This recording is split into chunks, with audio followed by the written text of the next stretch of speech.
Hello everyone, and welcome back to another Hookster Talks. Excuse me a minute, I'm just trying to get the wheel off my car here. Just trying to get the wheel. Come on, I can't get it off. Come off, you bastard! Oh, for cock's sake, I can't get this bloody wheel off. Come on. Oh, bugger it. Oh well, I'll just have to stay on there for the rest of the season now. Fucking thing. Anyway, hello everyone, and welcome back to another Hookster Talks. Yes, let's just put that over there for a minute. I wasn't going to get in the way. Thank you. And what an exciting Grand Prix that was at Monaco. Wowzers, I was gripped at the edge of my seat, watching all the cars go around and around and around. In fact, I didn't actually fall asleep during this one. I think I was hypnotised by the sight of all the cars going around and around and around. Even Christian Horner said, "Will this race never end?" Well, he should know about things going on and on and on. I mean, he is married to a Spice Girl. I'll tell you what I want, what I really, really want, what I really, really want, what I really, really want. Zig-a-zig. Ah.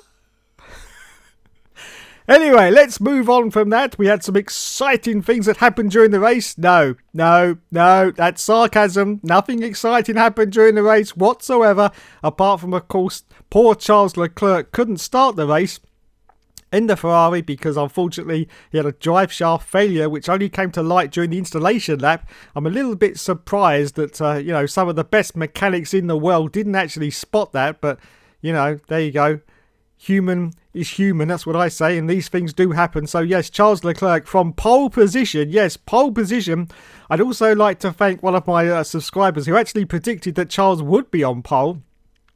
I'm going to say his name is Mikhail. I'm pretty sure it's Mikhail, but I'm not even going to attempt to say his second name. But well done to you, sir, for correctly predicting that Charles Leclerc would be in pole position at Monaco. Now that was really something.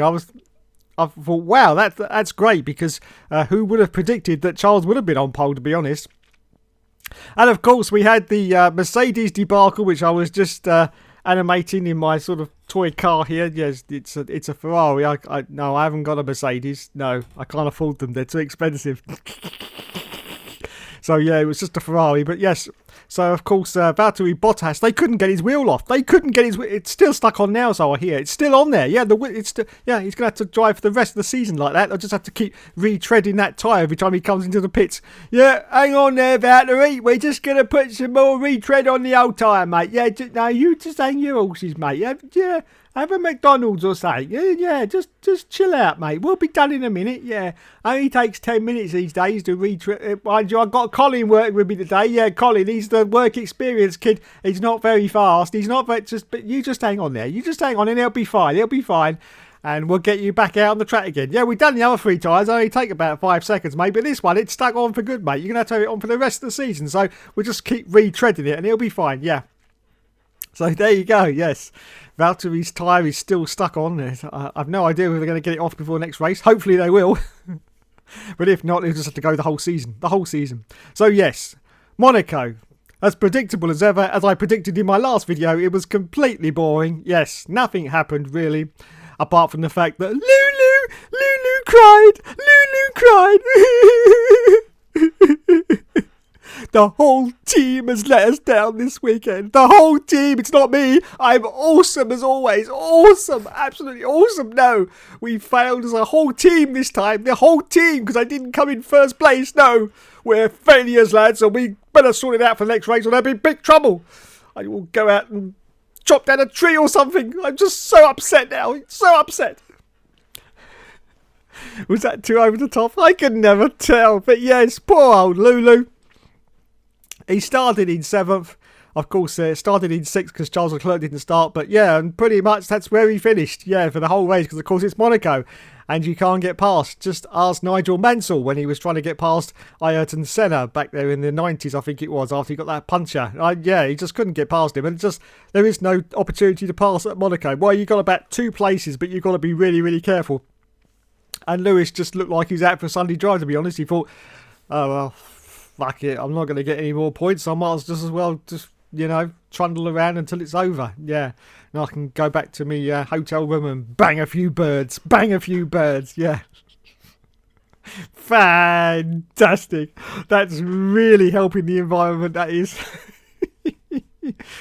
Anyway, so yeah, Toto was a little bit upset with Valtteri Bottas because he said it was entirely his fault that the tyre couldn't be replaced because he came in at the wrong angle. Yeah, it didn't quite hit his pit box 100%. It was only 99.9%, and yeah, so that's why they couldn't change the wheel properly. Personally, I scream bullshit. Absolute bullshit.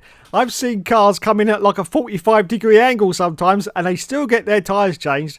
I think Toto's getting desperate now. Desperate to get his boy into that car that now he's having to go at Valtteri to try and get rid of him because he knows that he's under contract and unless he tells him to bugger off, he'll still be there in another 5 years.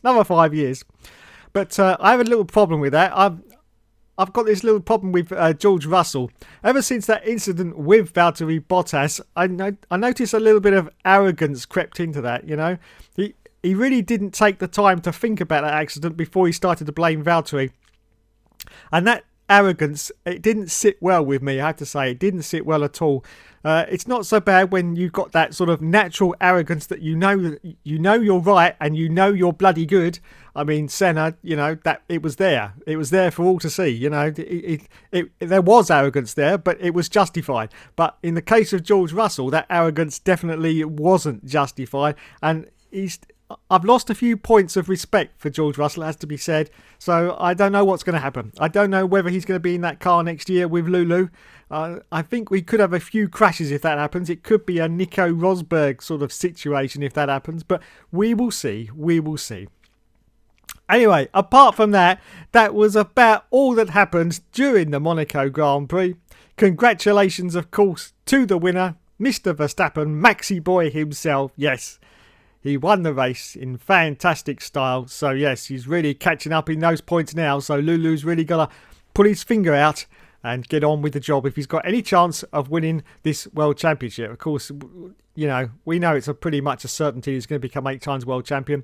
But, you know, if it continues as it does. Now, of course, I've also just heard that I think there's some protests going on about the Red Bull car with this, you know, sort of flexi wing at the back. I'm not quite sure. But yeah, a few protests have now been lodged. So we will see what happens there.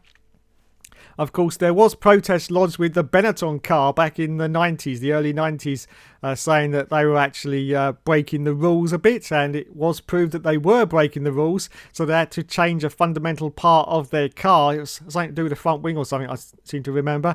And from all the races after that, the performance of the Benetton was definitely sort of a lot less. So we will see what happens with this appeal or whatever, you know, about the Red Bull car, whether it's going to go through and whether they'll have to sort of change the design slightly of the car. But, you know, I don't think they will, and I think they'll be fine to go on to the end of the season. And we will see whether Maxi Boy Verstappen can actually catch up and overtake Lulu on points and win the championship. Wow, that would be a great final, wouldn't it, to the 2021 season, especially after we've come out of the 2020 season, which was all topsy-turvy, all over the place due to the pandemic. It would be great if we had another world champion on the top step for 2021, so we can go into 2022 with, of course, these new Scalextric cars that are going to be coming in for 2022. Yes, we can go in with a new world champion. That would be great. Yes, great finish to the season, I do believe. I can't wait for these new cars. Yes, that's sarcasm. Yes, no. I've just got this horrible feeling that the first race out, it's just going to be exactly the same as it is at the moment. There's going to be no difference. They keep saying about all this, we've got, you know, this downforce package that so when you get behind the other car that you can actually overtake. I'm sure that's not going to be the case. And I'm sure it's going to be exactly the same as this season, only with cars that look slightly different. Yes. But we will see. That's a long way off. We're still in 2021, but of course, the way the months are flying past during this year and last year, it won't be long before we're there. So we will see what happens in 2022, everyone. Yes, 2022. Fantastic. Anyway, thanks so much for watching this. As always, you've been awesome, and thanks to watching me rambling on like a bloody old geezer for the last 9 minutes and 55 seconds. And don't leave any of your predictions, please, in this video for the next Grand Prix, because of course there's a little bit of a break now. I should be doing another video before the start of the next Grand Prix where you can leave your top 3. I'm sure someone's going to get that, you know, before the end of the season. Someone is going to get that. As I say, there's no prizes because I've got no money. No. Maybe a flake. Maybe a flake if you're lucky, but you'll have to be very lucky to get a flake out of me. Anyway, thanks everyone. I will catch you in the next video.